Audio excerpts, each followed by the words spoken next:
কেন রাজ্যে ইন্ডিয়া জোটকে ভেঙে দিলেন মমতা, বিশ্লেষণ করলেন বিশিষ্ট রাজনৈতিক বিশ্লেষক অর্কপ্রভ সরকার।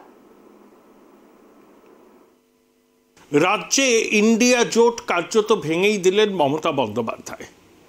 এই আশঙ্কাটা অনেকদিন ধরেই ছিল, সেই আশঙ্কাই সত্যে প্রমাণিত হলো। মমতা বন্দ্যোপাধ্যায় যুক্তি, তিনি কংগ্রেসকে 2টো আসন ছাড়তে চেয়েছিলেন, কংগ্রেস তার প্রস্তাব প্রত্যাখ্যান করে, অবাস্তব দাবি করে, সেই দাবি মানা সম্ভব নয়। তাই ইন্ডিয়া জোটে এই রাজ্যে তিনি কারুর সঙ্গেই আসন সমঝোতা করবেন না, বিজেপিকে একা রুখে দিতেই তিনি সক্ষম।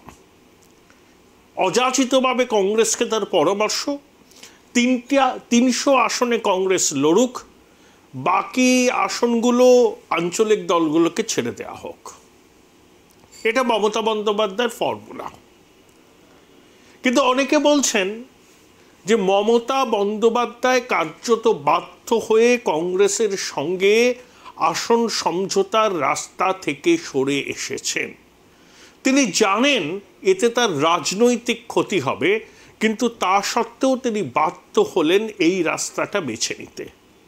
কারণ হিসাবে যেগুলো বলা হচ্ছে যে কেন্দ্রের বিজেপি শীর্ষ নেতৃত্বকে মমতা বার্তা দিতে চাইছেন যে তিনি কংগ্রেসের সঙ্গে কোনো সমঝোতা করছেন না, কংগ্রেসকে তিনি এই রাজ্যে সব বিরুদ্ধে লড়বেন কংগ্রেসের বিরুদ্ধে, এবং এমনকি আসাম, ত্রিপুরা, মেঘালয়, গোয়া, যেখানে কংগ্রেস মোটামুটি শক্তিশালী, যেখানে কংগ্রেসের সঙ্গে বিজেপির লড়াই হবে, সেখানে তৃণমূল প্রার্থী দিয়ে কংগ্রেসের যাত্রা ভঙ্গ করার চেষ্টা করবে। অর্থাৎ বিনিময় কি? বিনিময়ে শাসক দলের প্রভাবশালীদের যাতে কেন্দ্রীয় এজেন্সি নির্বাচনের আগে না ধরে, এই গ্যারান্টিটা পেতে চাইছেন বিজেপির শীর্ষ নেতৃত্বের কাছ থেকে। তাই কংগ্রেসকে গালমন্দ করা, রাহুল গান্ধী পশ্চিমবঙ্গে ঢুকছেন ন্যায়যাত্রা নিয়ে, কেন তাকে জানানো হয়নি, এইসব কথা বলেছেন। কংগ্রেসের সঙ্গে তার কোনো আলোচনা কোনো স্তরে চলছে না, এটা বলে রাহুলকে কার্যত মিথ্যাবাদী পরিণত করলেন।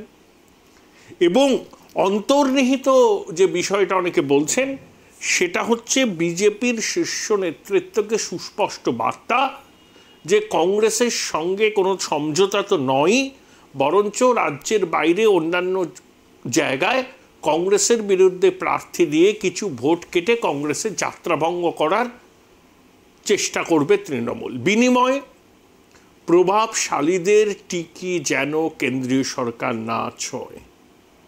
মমতা জানেন যে কংগ্রেসের সঙ্গে না যাওয়ার মাসুল তাকে রাজ্যে দিতে হবে। বিশেষ করে মুসলমান ভাই বোনদের একটা বড় অংশ বিজেপি বিরোধী লড়াইয়ের মুখ হিসাবে আর মমতা বন্দ্যোপাধ্যায়কে বিশ্বাস করছেন না। কংগ্রেস এবং বাম মতাদর্শগতভাবে বিজেপির বিরোধী, কোনো অবস্থাতেই বিজেপির সঙ্গে প্রত্যক্ষ বা পরোক্ষ কোনো সমঝোতাই তারা করবে না। তাই বিজেপি বিরোধী লড়াইয়ের অনেক বিশ্বাসযোগ্য মুখ হচ্ছে বাম কংগ্রেস, আর তৃণমূল হচ্ছে এমন একটা দল যে পাত্রে রাখা হয় সে পাত্রের আকার ধারণ করে। সাগরদিঘির উপনির্বাচনে তৃণমূলের পরাজয় এই বার্তাটাই দেয়, মুসলমানরা ধীরে ধীরে তৃণমূলের থেকে সরে আসছে। সেই জন্য মমতা বন্দ্যোপাধ্যায় কিছু রাজনৈতিক সতীর্থ তাকে পরামর্শ দিয়েছিলেন কংগ্রেসের হাত ধরতে, প্রয়োজনে 6টা থেকে 7টা আসনও ছাড়তে। কিন্তু মমতা বন্দ্যোপাধ্যায় কংগ্রেসের হাত ধরতে প্রাথমিকভাবে সম্মত হলেও, অভিষেক বন্দ্যোপাধ্যায়কে 7 সকালে রাহুল গান্ধীর দিল্লির বাসভবনে পাঠালেও শেষ পর্যন্ত কংগ্রেসের সঙ্গে সমঝোতা করলে ইলেকটোরাল গেইন কিছু হলেও হতে পারে, তাও যৎসামান্য, কিন্তু তাকে অনেক মূল্য চোকাতে হবে, অনেক প্রভাবশালী জেলযাত্রা নিশ্চিত হবে। তাই রাজনৈতিক ক্ষতি স্বীকার করে নিয়েও প্রভাবশালীদের জেলযাত্রা আটকাতে কংগ্রেসের সঙ্গে কোনো রকম আসন রফার পথ থেকে সরে এলেন মমতা। এটাই বলছেন রাজনৈতিক পর্যবেক্ষকদের একটা বড় অংশ। অর্থাৎ ইন্ডি জোটের পিণ্ডি গেল চটকে। পশ্চিমবঙ্গের বাইরে তৃণমূল কংগ্রেস কি করবে, কটা আসন পাবে, সেসব তো পরের প্রশ্ন।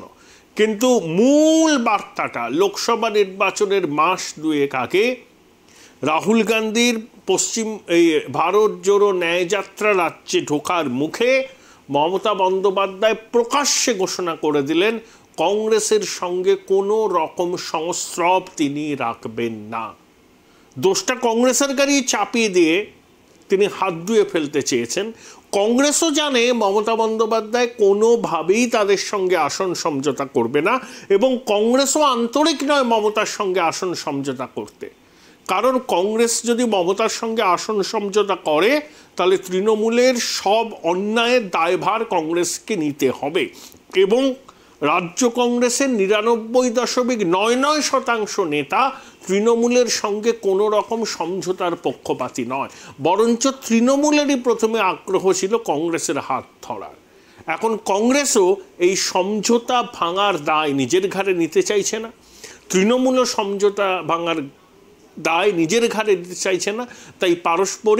তাই কংগ্রেস বলছে আমরা এখনও আশাবাদী, মমতাজি ইন্ডি জোটের অ্যাসেট। মমতা বন্দ্যোপাধ্যায় অনেক খোলাখুলি বলেছেন যে পশ্চিমবঙ্গের বাইরে দেখা যাবে নির্বাচনের পরে কি হবে। তিনি সেকুলার, তাই বিজেপিকে রুখতে কোনো অ্যারিথমেটিক বলে তিনি আছেন, কিন্তু পশ্চিমবঙ্গে তিনি একলাই চলবেন। অর্থাৎ ইন্ডি জোটের পিণ্ডি গেল চটকে, পশ্চিমবঙ্গের ক্ষেত্রে এই কথাটা অন্তত বলাই যায়।